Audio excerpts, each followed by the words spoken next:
ഇന്നത്തെ പുതിയ വ്ളോഗിലോട്ട് എല്ലാവർക്കും സ്വാഗതം. ഇന്ന് രാവിലെ മുതൽ ഉച്ചയ്ക്ക് ലഞ്ച് വരെയുള്ള പരിപാടികളാണ് ഇതിൽ കാണിക്കുന്നത്. അപ്പോൾ എൻ്റെ വീഡിയോ എല്ലാവർക്കും ഇഷ്ടമായി എന്ന് അറിഞ്ഞതിൽ സന്തോഷം. എന്തായാലും നിങ്ങൾ വീഡിയോ കാണുന്നവരാണല്ലോ, അപ്പോൾ അതിൻ്റെ കൂടെ എന്തെങ്കിലും ഒരു കമൻറ്റും കൂടി ഇട്ട് പോകണം കേട്ടോ. വെറുതെ കണ്ട് മാത്രം പോകരുത്. അപ്പോൾ എന്നെ സപ്പോർട്ട് ചെയ്യുന്നതിന് തുല്യമാണത്. അപ്പോൾ എല്ലാവരും അങ്ങനെ എന്തെങ്കിലും ഒരു കമൻറ്റ് ഇട്ട് പോയിക്കോളൂ. അങ്ങനെ ഞാൻ രാവിലെ എണീറ്റ് വന്നിട്ട് ഇത്തിരി നേരം അവിടെ ഇരുന്നിട്ട് വെള്ളം കുടിക്കുകയാണ്. എപ്പോഴും നമ്മൾ വെള്ളം കുടിക്കുമ്പോൾ ഇരുന്നിട്ട് തന്നെ കുടിക്കണം. ഡയറ്റീഷ്യനും എന്നോട് പറഞ്ഞിരുന്നു ഇരുന്ന് വെള്ളം കുടിക്കണം, ഇരുന്ന് ഭക്ഷണം കഴിക്കണം എന്നൊക്കെ. അപ്പോൾ ഇന്ന് രാവിലെ പുറത്തേക്ക് ഇറങ്ങിയിട്ട് പുറത്തുനിന്നുള്ള ഒരു വിഭവങ്ങൾ എടുത്തിട്ട് സാമ്പാർ വയ്ക്കാമെന്ന് വിചാരിച്ചിരുന്നു. വേറെ ഒന്നുമല്ല, നമ്മുടെ ചേമ്പുന്താൾ മുറിച്ചുകൊണ്ട് വന്നിട്ടുണ്ട്. അപ്പോൾ അതിട്ടിട്ട് ഒരു സാമ്പാർ വയ്ക്കണമെന്ന് എടുക്കുക ഭയങ്കര ഇഷ്ടമാണ്. പിള്ളേർക്കൊന്നും വലിയ ഇഷ്ടമൊന്നുമില്ല അങ്ങനെ വയ്ക്കണത്. അവരൊക്കെ സാമ്പാറിൻ്റെ ചാറ് മാത്രമാണല്ലോ കൂട്ടുന്ന ആൾക്കാർ, കഷ്ണങ്ങളൊക്കെ കൂട്ടാൻ നമ്മളാവും. അപ്പോൾ അതുകൊണ്ട് സാമ്പാറിനുള്ള താള് ഞാൻ അരിഞ്ഞ് വയ്ക്കുകയാണ്.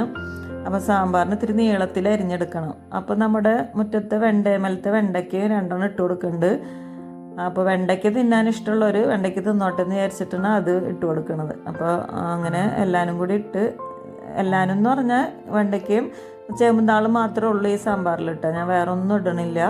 അപ്പോൾ ഫ്രഷായിട്ട് കിട്ടുന്ന സാധനങ്ങളല്ലേ, അപ്പോൾ ഫ്രഷായ ഒരു സാമ്പാർ വയ്ക്കാമെന്ന് വിചാരിച്ച് അങ്ങനെ അതവിടെ വേവിക്കാൻ വെച്ചു. ഇനി പരിപ്പ് കുക്കറിലിട്ട് ഒരു വിസിൽ കളഞ്ഞെടുക്കും. അല്ലാണ്ട് ഞാൻ പരിപ്പ് ആദ്യമായിട്ട് വേവിച്ചിട്ടല്ല അതിലോട്ട് കഷ്ണങ്ങൾ ഇട്ട് കൊടുക്കുക. അപ്പോൾ സാമ്പാർ വയ്ക്കൽ വേഗം കഴിയും. ഇങ്ങനെയാവുമ്പോൾ കഷ്ണങ്ങൾ ഒരു ഭാഗത്ത് വെന്ത് കിട്ടും, പരിപ്പ് നമുക്ക് വേറെ ഭാഗത്ത് വെന്ത് കിട്ടും. അല്ലെങ്കിൽ പരിപ്പ് വെന്തൊരു പാകത്തിനാവുമ്പോഴല്ലേ കഷ്ണങ്ങളൊക്കെ ഇട്ട് കൊടുക്കാൻ പറ്റുള്ളൂ. ഇങ്ങനെയാവുമ്പോൾ പെട്ടെന്ന് ഇട്ട് കൊടുക്കാം. എൻ്റെ കുക്കറിൻ്റെ വാഷർ എപ്പോഴും ഊരിപ്പോരും കേട്ടോ. എന്താണെന്ന് മനസ്സിലാവില്ല, കറക്റ്റ് പാകത്തിനുള്ളത് തന്നെയാണ് ഇട്ട് കൊടുത്തിട്ടുള്ളത്. പക്ഷേ ഇടയ്ക്കിടയ്ക്ക് അത് ഊരിപ്പോരും. വല്ല തിരക്കുള്ള സമയത്ത് അതുമ്മ ഫിറ്റ് ചെയ്യാൻ ഭയങ്കര ബുദ്ധിമുട്ടാണ്. അങ്ങനെ ഒന്ന് ചോറ് വയ്ക്കുന്ന ദിവസമാണ് കേട്ടോ. അപ്പോൾ ഒന്ന് അരി കഴുകി ഞാൻ കുക്കറിൽ ഇട്ട് കൊടുത്തിട്ടുണ്ട്. കുക്കറിൽ തന്നെയാണ് ഞാൻ ചോറും വെക്കണത്. പിന്നെ മസാലപ്പൊടികൾ സാമ്പാറിലോട്ട് ആവശ്യമായ മഞ്ഞൾപ്പൊടി, മുളക് പൊടി, മല്ലിപ്പൊടി നോക്കിയപ്പോൾ കഴിഞ്ഞിരിക്കുകയായിരുന്നു. അപ്പോൾ അത് കുപ്പിയിലോട്ട് ഇട്ട് കൊടുക്കണം. മുളക് പൊടി ഇട്ട് കൊടുത്തു. പിന്നെ പാകത്തിന് ഉപ്പിട്ട് ഒന്ന് അതുമൊക്കെ മസാല പിടിക്കുന്നവരെയും വേവിച്ചെടുക്കുക. അപ്പോഴേക്കും നമ്മുടെ പരിപ്പ് വെന്തിട്ടുണ്ടെങ്കിൽ അതിലോട്ട് ഒഴിച്ചു കൊടുക്കാം. അങ്ങനെയാണ് എൻ്റെ സാമ്പാർ വെപ്പ്. പിന്നെ പുളിയും പിഴിഞ്ഞൊഴിച്ച് പാകത്തിന് വെള്ളമൊക്കെ കറക്റ്റാക്കിയിട്ട് പിന്നെ മൂടി വെച്ച് അവിടെ ഇരിക്കും. പിന്നെ കാച്ചൊഴിക്കലാണല്ലോ, കാച്ചൊഴിക്കുമ്പോൾ ഞാൻ ഇത്തിരി സാമ്പാർ പൊടി ഇട്ട് കൊടുക്കും. 1 ടീസ്പൂൺ സാമ്പാർ പൊടി ഇട്ട് കൊടുക്കും. പിന്നെ കടുക് പൊട്ടിച്ച് ഇട്ട് കൊടുക്കുകയും ചെയ്യുള്ളൂ. ഞാൻ തലേദിവസം മാവ് അരച്ച് വെച്ചിട്ടുണ്ടായിരുന്നു, റാഗി കൊണ്ടുള്ളതാണ്. ഇതിൽ അരി തീരെ ചേർത്തിട്ടില്ല കേട്ടോ. പകരം ഞാൻ ഇത്തിരി ചെറുപയർ ചേർത്തിട്ടുണ്ട്. റാഗിയും ഉഴുന്നും ചെറുപയറും കൂടി ചേർത്തിട്ടുള്ള മാവാണത്. അപ്പോൾ ഞാൻ ഇഡ്ഡലി ഉണ്ടാക്കാമെന്ന് വിചാരിച്ച് ഇഡ്ഡലി തട്ടിൽ ഇത്തിരി വെളിച്ചെണ്ണയൊക്കെ ഒന്ന് തൂക്കി കൊടുത്തിട്ട് ഇഡ്ഡലി തട്ടൊന്ന് ചൂടാക്കാൻ വെച്ചിട്ടുണ്ട്. ഇഡ്ഡലി തട്ട് ഇങ്ങനെ ചൂടായതിന് ശേഷം നമ്മൾ ഒഴിച്ചു കൊടുത്താൽ പെട്ടെന്ന് നമുക്ക് അതിൽ നിന്ന് വിട്ട് കിട്ടും. അപ്പോൾ അതിന് വേണ്ടിയിട്ടാണ് ചൂടാക്കാൻ വയ്ക്കുന്നത്. അപ്പോൾ പരിപ്പ് വെന്തു, അത് ഞാൻ സാമ്പാറിലോട്ട് ആ കഷ്ണങ്ങളിലോട്ട് ഒഴിച്ചു കൊടുത്തു. പിന്നെ അതേ പുളിയും കൂടി ഒഴിക്കുന്നുണ്ട്. അപ്പോൾ അതവിടെ സെറ്റായിട്ടുണ്ട്. അപ്പോൾ നമ്മുടെ ഇഡ്ഡലി തട്ടിൽ ആവി കയറിയിട്ടുണ്ട്.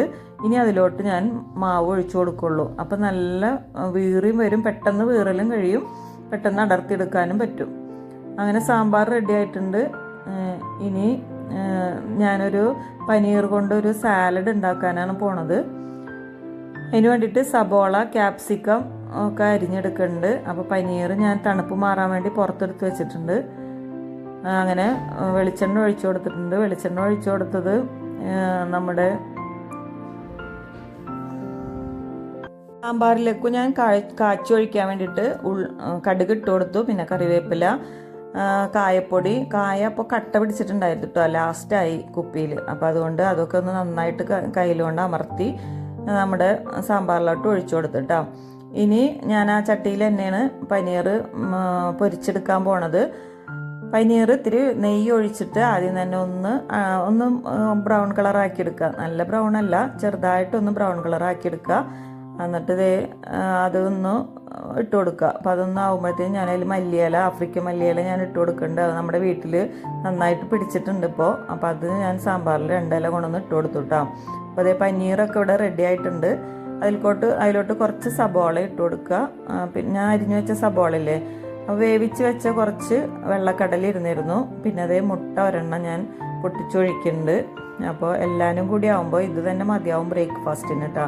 അപ്പോൾ എനിക്ക് ഒരു ഇഡ്ഡലി കഴിച്ചിട്ട് ബാക്കി ഇത് കഴിക്കാമല്ലോ എന്ന് വിചാരിച്ചിട്ടാണ് ഞാൻ ഇത് ഉണ്ടാക്കണത്. ക്യാപ്സിക്കം ഇട്ട് കൊടുത്തു. ഇനി ഒന്ന് പച്ചമണം ഒന്ന് മാറുന്നേരം ഒന്ന് ഇളക്കി കൊടുത്താൽ മതി. പനീർ ഇട്ടു. ഇനി കുറച്ച് കുരുമുളക് പൊടിയും ആവശ്യത്തിന് ഉപ്പും കൂടി ഇട്ട് കഴിഞ്ഞാൽ ഈ പനീർ സാലഡ് റെഡി ആയിട്ടുണ്ട്. അപ്പോൾ ഇത് വൈകിട്ടായാലും രാവിലെ ബ്രേക്ക്ഫാസ്റ്റിനായാലും കഴിക്കാൻ ഏറ്റവും ബെസ്റ്റാണ് കേട്ടോ. അപ്പോൾ എല്ലാവരും ട്രൈ ചെയ്ത് നോക്കണം. എന്നിട്ട് അഭിപ്രായം കമൻറ്റ് ചെയ്യാൻ മറക്കരുത് കേട്ടോ. അപ്പോൾ കുറച്ച് മല്ലിയിലയും കൂടി ആയാൽ പിന്നെ വിശേഷമായി, നല്ലൊരു സ്മെല്ലും കൂടി കിട്ടും. അത്രയ്ക്കേ ഉള്ളൂ ഇതിൻ്റെ പണി. അങ്ങനെ ഇതും കൂട്ടിയിട്ടാണ് ഞാൻ ബ്രേക്ക്ഫാസ്റ്റ് കഴിച്ചത്. അപ്പോൾ ഇതെല്ലാവരും ട്രൈ ചെയ്ത് നോക്കണം കേട്ടോ. അങ്ങനത് ഇഡ്ഡലി കണ്ടില്ലേ, നല്ല പൂ പോലത്തെ ഇഡ്ഡലി കിട്ടി നമുക്ക്. അത് റാഗിയും ചെറുപയറും ഉഴുന്നും മാത്രമേ ഉള്ളൂ കേട്ടോ. അപ്പോൾ ഇത്തിരി ചായ ഉണ്ടാക്കാമെന്ന് വിചാരിച്ചിട്ട്, ചായ അല്ല കോഫിയാണ് ഉണ്ടാക്കണത്. അപ്പോൾ ഇത്തിരി കോഫിയും കൂടി കുടിക്കാൻ തോന്നിയപ്പോൾ അതും കൂടി ഉണ്ടാക്കി. അങ്ങനെ ഞങ്ങളിരുന്ന് ബ്രേക്ക്ഫാസ്റ്റ് കഴിക്കണം. എൻ്റെ ബ്രേക്ക്ഫാസ്റ്റാണിത്. ഒരു ഇഡ്ഡലിയെ ഞാൻ എടുത്തിട്ടുള്ളൂ. പിന്നെ ചമ്മന്തിയും കോഫിയും കുടിക്കുന്നുണ്ട്. പിന്നെ നമ്മുടെ സാലഡും കൂടി കഴിക്കുകയാണ്. ഞാൻ ഇത് തന്നെ ബാക്കിയുള്ളത് രാത്രിയും കഴിക്കും കേട്ടോ. അപ്പോൾ അതുകൊണ്ട് അത് രാത്രിക്കും കൂടി വേണ്ടിയിട്ടുള്ളതാണ് ഞാൻ എടുത്തിട്ടുള്ളത്. അപ്പോൾ താളി സാമ്പാർ നല്ല ടേസ്റ്റ് ഉണ്ടായിരുന്നു. അപ്പോൾ ഇതുപോലെ നിങ്ങൾ വെച്ച് നോക്കിക്കോളൂ. സാമ്പാറൊക്കെ വെക്കാൻ ഒന്നും ഇല്ലാതിരിക്കുന്ന സമയത്ത് ഇതേപോലെ നമ്മുടെ മുറ്റത്ത് എന്തായാലും ഒരു ചേമ്പങ്ങയിൽ ഇല്ലാണ്ടിരിക്കില്ലല്ലോ. അപ്പോൾ സാമ്പാർ വെച്ച് നോക്കിക്കോളൂ. അങ്ങനെ ഞാൻ ചോറ് ഊറ്റിയെടുക്കാൻ പോവാണ്.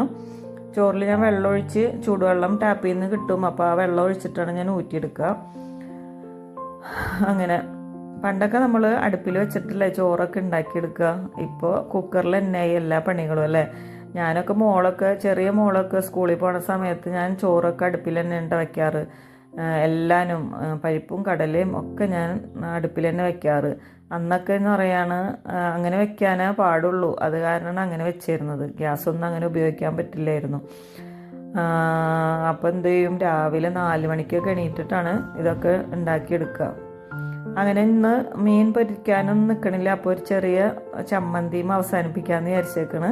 അങ്ങനെ ഉള്ളി ഞാൻ ആദ്യം തന്നെ ഒന്ന് ഇതാക്കാൻ ഇട്ട് കൊടുത്തിട്ടുണ്ട്. അപ്പോൾ ഉണക്ക ചെമ്മീൻ ചമ്മന്തിയാണ് ഉണ്ടാക്കണത്. ഈ ചമ്മന്തി നല്ല ടേസ്റ്റ് ഉണ്ട് കേട്ടോ. വെറുതെ തിന്നാൻ നമുക്ക് തോന്നും. അപ്പോൾ ഉള്ളി ഒന്ന് മൂത്ത് വരണം ഇതിൽ കിടന്നിട്ട്. ആ ചെമ്മീൻ വേണ്ട സമയം മാത്രം മതി ഉള്ളി മൂത്ത് കിട്ടാൻ വേണ്ടിയിട്ട്. അപ്പോൾ ഉള്ളിയുടെ തൊലിയൊക്കെ ഞാൻ കളഞ്ഞെടുത്തിട്ട് ഉള്ളി ഞാൻ സാധാരണ ഈ ചമ്മന്തിയൊക്കെ ആദ്യമൊക്കെ എൻ്റെ ഉമ്മയൊക്കെ അമ്മിക്കല്ലിൽ അരച്ചിട്ടാണ് ഉണ്ടാക്കുക. ഇപ്പം അമ്മിക്കല്ലിലൊക്കെ ആരരയ്ക്കണം.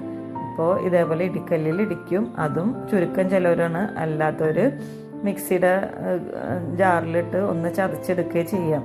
ഞാൻ ഇടിക്കല്ലിൽ ഇടിക്കാറുണ്ട് കേട്ടോ. ചമ്മന്തിയൊക്കെ ഉണ്ടാക്കുമ്പോൾ ഇതേപോലെ ഇടിക്കല്ലിൽ ഇടിച്ചിട്ടാണ് ഉണ്ടാക്കുക. അപ്പോൾ ആദ്യം തന്നെ ഉള്ളി ഒന്ന് ഇടിച്ചെടുത്തു.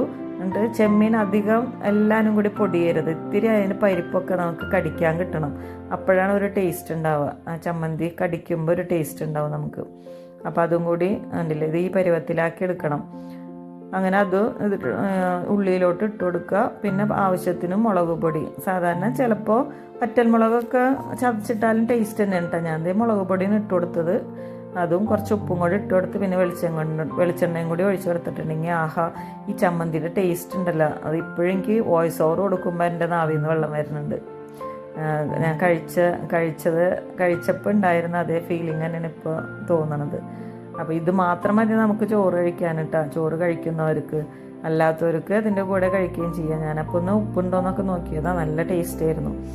അപ്പോൾ ഇന്നത്തെ വ്ളോഗ് ഇത്രയൊക്കെ ഉള്ളൂ. അപ്പോൾ എല്ലാവരും വീഡിയോ കണ്ട് കമൻറ്റ് ചെയ്യാനും സബ്സ്ക്രൈബ് ചെയ്യാനും, ആദ്യമായിട്ട് കാണുന്നവരാണ് സബ്സ്ക്രൈബ് ചെയ്യാനും മറക്കരുത്. എല്ലാവർക്കും ഒരിക്കൽ കൂടി tata bye bye, see U.